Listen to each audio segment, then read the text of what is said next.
Welcome to the Party Talk Podcast. Timing back with Chris Kyming.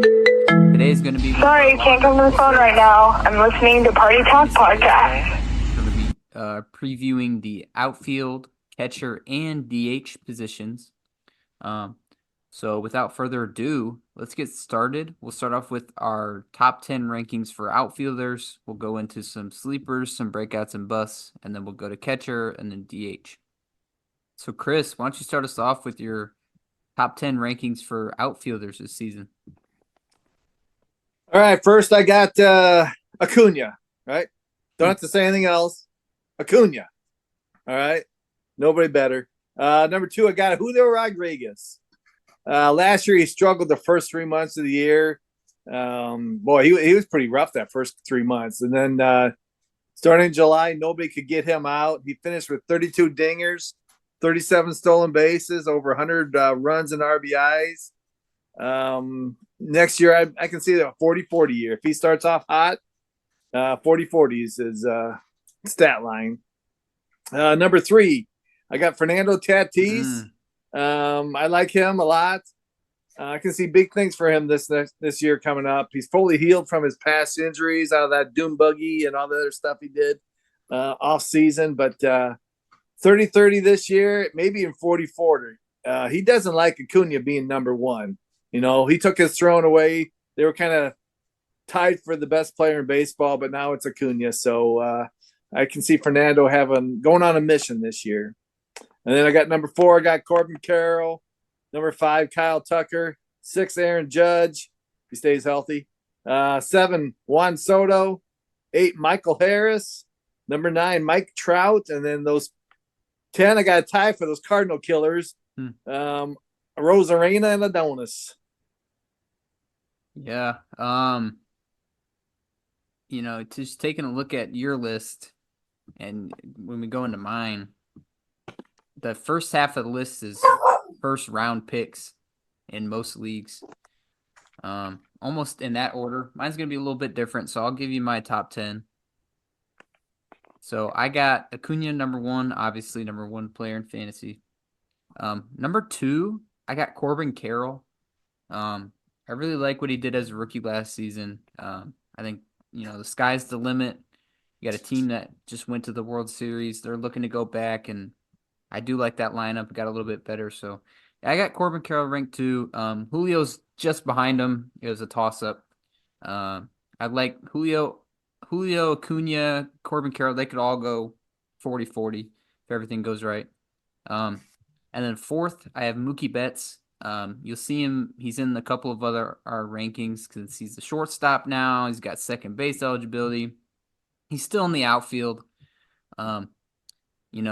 He's got to be really good to be ranked number 4 because he doesn't steal too many bags. But I got him ranked number 4. He's one of the best hitters on the planet. Number 5, I have Kyle Tucker. He's another guy who he'll probably go 30-30 again like he did last season. And then I got Juan Soto next up. He's my AL MVP pick. I think he's going to go crazy this year in Yankee Stadium. Right behind him, I have Fernando Tatis. I like him. He's another guy who can go 30-30, maybe 35-35 if everything turns out right. Right behind him, I have Aaron Judge. He's just one of those guys. If he stays healthy, he's gonna be a top 1 or 2 fantasy player. And then right behind him, I have Yordan Alvarez. He's kind of in the similar boat. If he plays about 140 games, he's gonna be probably top 5. He'll have the homers, RBIs, everything like that. And then ranked number 10, I have Mike Trout. The bottom 3 on my list, if they stay healthy, they're going to be, higher up on this list. But yeah, I guess the first 8 are consensus first round picks in most fantasy leagues this season. You mix in Bobby Witt and Spencer Strider, and you got your top 12 picks right there. So it's a pretty stacked list of outfielders. So why don't you start us off with your sleeper? But I have to tell you, I just got a notification that your sleeper was helped off the field a few minutes ago. What? Yeah. Well, thank God I haven't drafted him on my team yet, but I got Nolan Jones, Colorado Rockies. For those that are playing fantasy football the second half of the year, you missed quite a stud playing out there in Colorado. Mark it down 30-30 this year, unless he's hurt, and then we might have to reevaluate things. But yeah, I love Nolan Jones. He brought me a championship last year. Yeah. Underdog Fantasy, the MLB account, they tweeted Noah Jones was helped off the field at 4 o'clock. So, he's a player that I really like. I think I had him last year in our fantasy league that we shared together. No, no, no, no, no, no. I Me. dropped him because I dropped all my good players, Oh, right. and then you picked them up. Never drop. So Never drop. hopefully Nolan Jones, he's healthy. He doesn't hurt something too bad, and hopefully he gets back out there. So my favorite sleeper is gonna be Aaron Duran. He's got an ADP of 164. Duran hit last season. He hit 295. He had 8 home runs with 24 stolen bases in only 100 games. I like Duran as a late sleeper in the outfield. He's got high steal, high batting average upside, and he's going pretty late in drafts. So if you need an outfielder, I like Duran. Who's your favorite breakout, Chris? Breakouts. I have. You heard it about a month ago on this podcast. The first time anyone's ever heard the name Baby Trout. Have you ever heard of Baby Trout? Yes, he's arrived in Arlington, Texas, and his name is Wyatt Langford. I've been touting him since I drafted him in my keeper league. I think I drafted him in March. So he's going to break out, and it's going to be huge. Yeah, they announced a few days ago they made the opening day roster. Shocker. Yeah, if you look at that lineup, he'll probably be hitting. My guess is 5, maybe 3 to 5 if there's a lefty or righty. I think. Yeah, I love Wyatt Langford. I think he's gonna have a crazy breakout. I could see him going as a top 2 to 3 pick next season, maybe even 1 if he has a great rookie season. My favorite breakout is another player who I really like his game. It's going to be Christopher Morel. He's going even later in drafts than Duran was. In only 107 games last season, Christopher Morel had 132 combined runs and RBIs. He had 26 home runs. I think if you give him some more playing time, Craig Counsell, he's been saying he likes what he's seeing from Christopher Morel. If he sees that playing time, I can see huge RBI and 35 home run upside from a pick who's going in the ADP of about 170s on CBS. So I expect Christopher Morel to break out. I know he's had a little bit of troubles defensively, but they're moving him around. I think he's going to be starting third baseman this season. So, I like Christopher Morel to break out.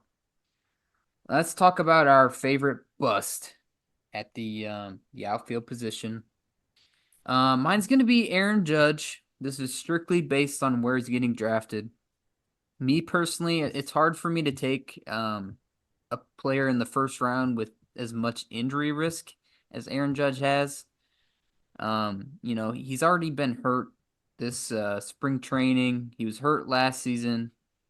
He's only played maybe 1 or 2 full seasons. And then all the other ones he's been injured, a bunch of different things. And they talked about in the offseason that his toe injury is something he's going to have to deal with for a long time. It's just going to keep bugging him. And, if he stays healthy, he's going to hit, 70 home runs, whatever. He's going to be a top 2 player. But it's just hard for me to risk my first round pick, So he's my biggest bust. Who's your biggest bust in the outfield position this year? I'm reading on this Nolan Jones here. It looks like he fouled the ball off his knee. So consider him day to day at the moment. Bust. I got another former Cardinal, Lane Thomas. I remember a couple years ago when he was on the Cardinals. It was COVID year, and he got COVID, and he was terrible. I mean, I don't think he could have made a minor league team at the time. So he must have had COVID bad. He couldn't hit a cutoff man. He couldn't catch a fly ball. He was just bad. So he did have a great year last year, but I don't know. I see nothing when I see him. But end of the year, he's got 2020. So, but I ain't gonna take him. Yeah, it's Lane Thomas. I have trouble drafting him too. He's a player who's gonna play a lot. So if that's somebody you want, he's solidified in the outfield for the Nationals.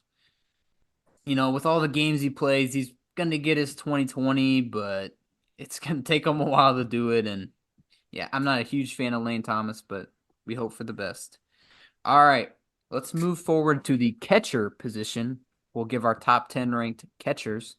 I'll go ahead and start off. Obviously, we got Adley Rutschman, number 1. Number 2, I have William Contreras. There's another Contreras on the list a little bit later down. Next up, I have Will Smith. Slotting in number 4, I haven't seen too many people rank JT Realmuto this low, but I got him number 4. Honestly, I'll talk about him a little bit later, but he's getting up there in age a little bit. He had a down season last year, so I have number 4. Number 5, I have Wilson Contreras. He is one of my favorite catchers to draft this season. He finished off really strong last year. Right behind him, I have Yainer Diaz. I've already drafted Diaz in a couple leagues this season. I really like what I saw last year. So right after Yainer Diaz, I have Francisco Alvarez. He's got 25, 30 homer upside, and he had a pretty good rookie season last year. Right behind him, I have Sean Murphy. 20 home runs, kind of boring, but he's a good catcher. Right behind him, he's this player, Cal Raleigh. He's got the highest home run upside at the position. What he hit 30 last year.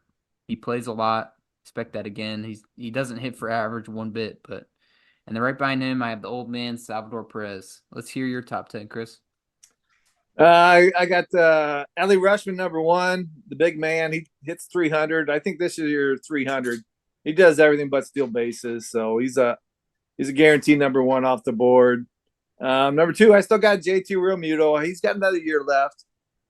Still stealing some bases. 16, down from 21 the year before, so he is getting a little older. But 33, I see another good year out of him on that Phillies team.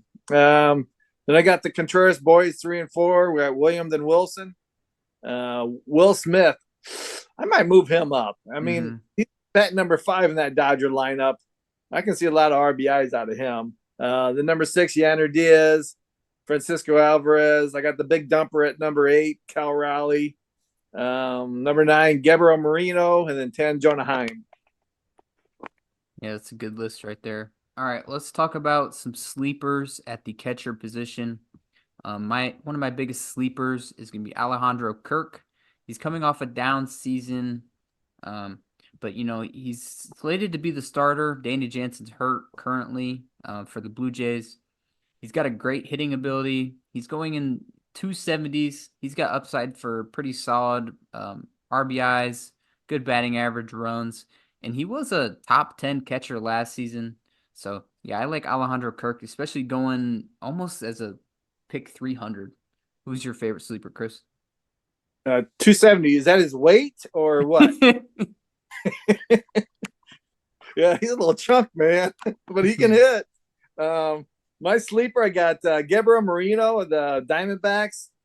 Huge playoff season last year. I mean, didn't do real good during the season, but they got him for a reason. So he was just kind of a sleeper all year, but when those playoffs took off, he took off. So he's only 24, so I can see him being a big sleeper this year. Yeah. How about you talk about your favorite breakout at the catcher position? I got Francisco Alvarez of the Mets. He's only 22, smacked 25 homers last year in his rookie season. Not a real good batting average, but picking around 150 if he's on the board, I think I'll take 25 home runs out of that spot. Yeah, I mean, 25 home runs from a catcher who was only 22 years old. You kind of expect his batting average to get a little bit better with the more years, more playing time. So I like that pick. The Mets My got a pretty good batting. They got a batting line that's pretty good. Yeah, especially with the JD Martinez signing, it got, Yep. got a whole lot better. My favorite breakouts, Logan O'Hoppe of the Angels. He was injured last season, but in the 51 games he did play, he hit 14 home runs.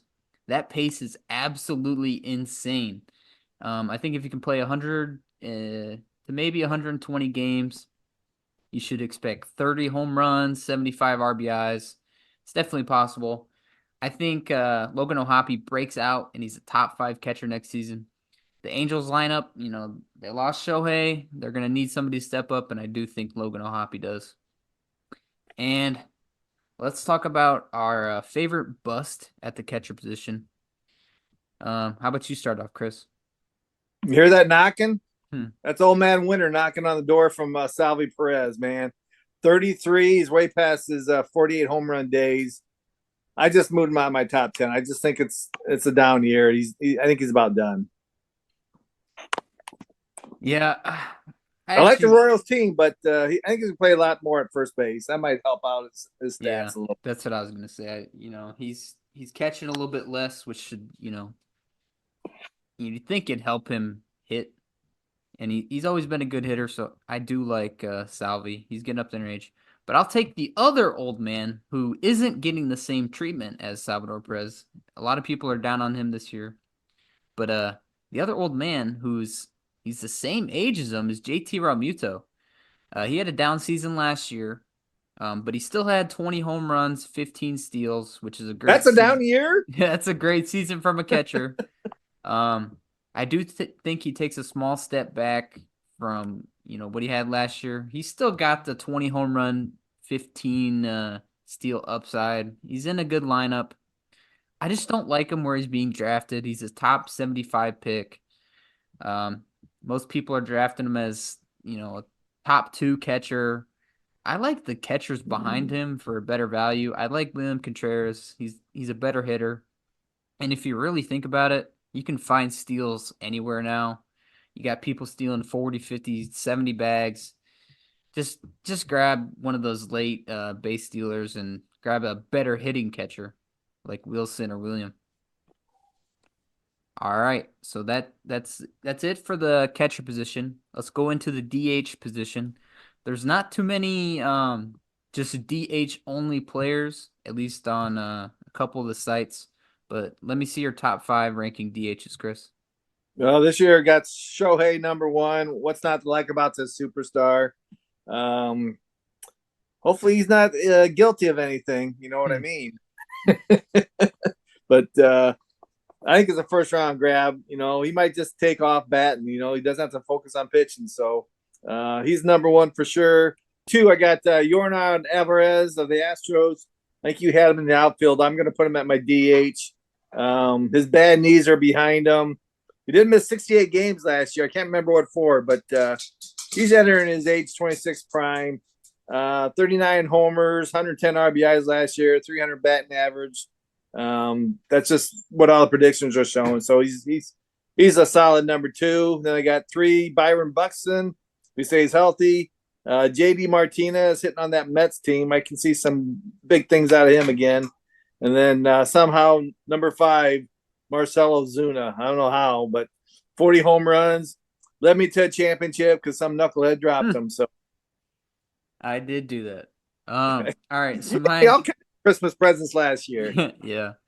Like we said, DH is kind of slim pickings, but I got to go Shohei number 1. In that Dodgers lineup, he could be a top 3 fantasy player this year, just as a DH. It's crazy. And he stole a bag in the first game, so I like to see that. Number 2, I got Yordan Alvarez.